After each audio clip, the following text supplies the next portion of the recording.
ఉపాధుల పేరు చెప్పి కేంద్ర, రాష్ట్ర మరియు జాతీయ, అంతర్జాతీయ దుష్ట రాజ్యాంగ అరాచక గణతంత్ర శక్తి ఏదైతే ఉందో మొత్తం ఏ విధంగా భూమిని కాంక్రీట్ జంగల్గా మారుస్తుందో మనం ఇక్కడ చూడవచ్చు.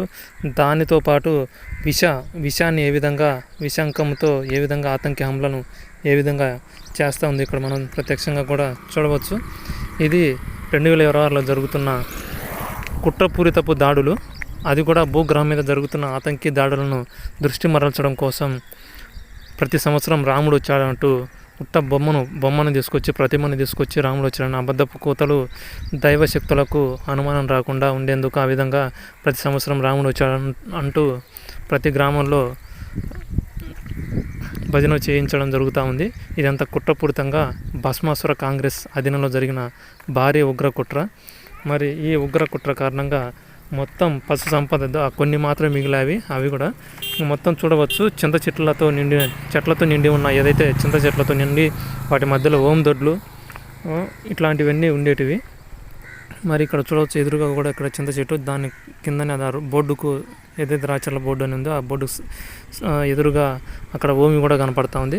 ఆ విధంగా చెట్ల మధ్యలో కోటాలు కావచ్చు, ఓం దొడ్లు కావచ్చు, ఇట్లా పశు సంపద మొత్తం అన్ని ఆహారానికి సంబంధించిన గ్రామీణ ఉత్పత్తులు ఏవైతే ఉన్నాయో అవన్నిటిని చేతి వృత్తులు కావచ్చు అన్నిటిని సర్వనాశనం చేయడం జరుగుతూ ఉంది.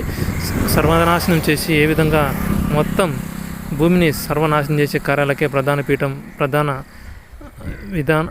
చట్టాలు, శాసనాలు చేయడం జరుగుతూ ఉంది కేంద్ర రాష్ట్ర ప్రభుత్వాలు. మరి ఉపాధుల పేరు చెప్పి ఏ విధంగా విషయాన్ని ఏ విధంగా విస్తరిస్తున్నారో కూడా మనం ఇక్కడ ప్రత్యక్షంగా చూడవచ్చు. అది కూడా మొత్తం ఆచారాలను హత్య చేసి అనాచారాలను పెంచి పోషిస్తూ ప్రజలను మూర్ఖులుగా చేస్తూ ఇక్కడ చూడవచ్చు. సమాధులు అంటే ప్రతి మనిషికి ఒక సమాధి కడితే భూమి మీద అలాగా చనిపోయిన ప్రతి ఒక్కరికి సమాధులు కట్టుకుంటూ పోతే భూమి ఏమన్నా ఉంటుందా? ఉండదు. మరి ప్రతి మనిషికి ఒక ఆసుపత్రి, ప్రతి మనిషికి ఒక ఇల్లు, ప్రతి మనిషికి ఒక స్కూళ్ళు ఈ విధంగా చేసుకుంటూ పోతే భూమి ఉంటుందా? మరి ఉండదు. మరి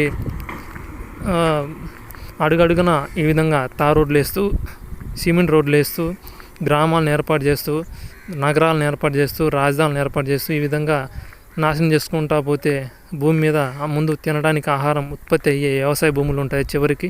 మరి ఇటువంటి దుర్మార్గాలకు చేయూతనిస్తున్నటువంటి అరాచకాలకు పెద్దపీట వేస్తున్నటువంటి కేంద్ర రాష్ట్ర ప్రభుత్వాలను ఈ సందర్భంగా ఖండిస్తున్నాను. ఇంకా ఇదే కాకుండా జాతీయ, అంతర్జాతీయ ఉగ్రవాద మాఫియా ఐక్యరాజ్య సమితి ఏదైతే ఉందో అది కూడా ఈ దుర్మార్గంలో ప్రధానంగా పాల్పంచుకుంటూ ఉంటుంది. అటువంటి రాక్షస శక్తులను ఇప్పటికైనా నిర్వహించకపోతే ఇక భూమి ఉండదు.